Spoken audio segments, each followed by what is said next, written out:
అందరికీ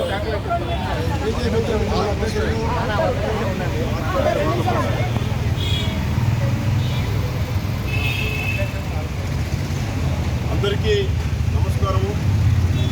ఈరోజు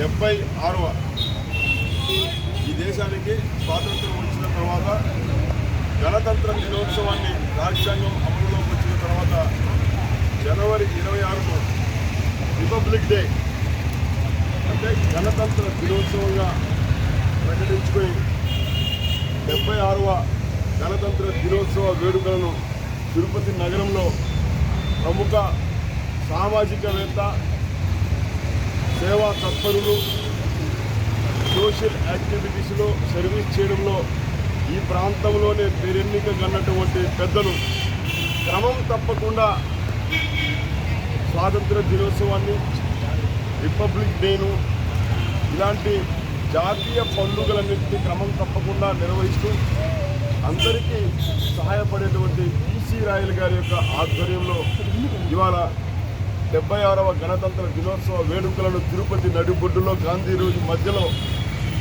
జాతీయ జెండాను ఆవిష్కరించేటువంటి అవకాశం వారితో కలిపి నాకు రావడం అనేది అదృష్టంగా భావిస్తూ ఇవాళ దేశంలో ఉన్నటువంటి అంటే గణతంత్ర దినోత్సవం అంటే రాజ్యాంగాన్ని రచించిన తర్వాత పూర్తి స్థాయిలో ఆమోదించి దాన్ని అమల్లోకి తీసుకొచ్చినటువంటి పవిత్రమైనటువంటి రోజును మనం గణతంత్ర దినోత్సవంగా భావిస్తాం.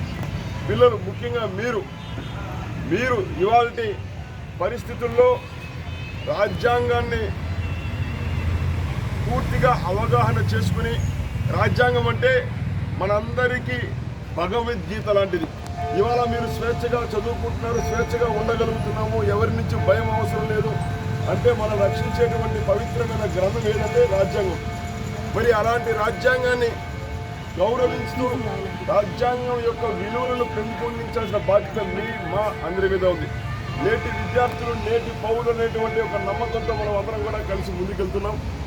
ఇవాళ రాజ్యాంగాన్ని అవహేళన చేసినటువంటి కొంతమంది, సవరణల పేరుతో స్వప్రయోజనాల కోసం వాడుకున్నటువంటి కొంతమంది, రాజ్యాంగ రచయితగా మనం పూజించే అంబేద్కర్ గారిని అవమానించిన కొంతమంది అవాస్తవాలు, తప్పుడు ప్రచారం చేస్తున్నటువంటి ప్రస్తుత పరిస్థితుల్లో వాస్తవాలు మనం తెలుసుకోవాలి. ఎవరు రాజ్యాంగాన్ని అవమానించారో, ఎవరు పదే పదే ఉల్లంఘించారో, ఎవరు పదే పదే స్వార్థం కోసం సవరణలు చేశారు, ఎవరు రాజ్యాంగాన్ని గౌరవించారో, ఎవరు అంబేద్కర్ గారికి భారతరత్న ప్రకటించారో, ఎవరు అంబేద్కర్ గారి యొక్క జీవిత విశేషాలను పంచతీర్థాల పేరుతో అభివృద్ధి చేస్తున్నారు. ప్రపంచ మేధావిగా ఉన్నటువంటి అంబేద్కర్ గారి యొక్క జీవిత ఆశయాలను అనుసరిస్తూ ప్రతి అడుగు కూడా వారిని గౌరవిస్తూ ముందుకెళ్తున్నటువంటి వారెవరు? ఇలాంటి విషయాలను మనం తెలుసుకోవాల్సిన అవసరం ఉంది. 106 సార్లు రాజ్యాంగాన్ని సవరిస్తే 70 కంటే ఎక్కువ సార్లు అప్పుడున్నటువంటి కాంగ్రెస్ పార్టీ తమ అవసరాల కోసం ఎమర్జెన్సీని విధించడము, ఎన్నికైనటువంటి ప్రభుత్వాలను కూలదోయడము, భారతరత్నను తమకు తాము ప్రకటించుకోవడము, అంబేద్కర్ గారిని ఓడించడము, ఇలాంటి పనులు చేసినటువంటి కాంగ్రెస్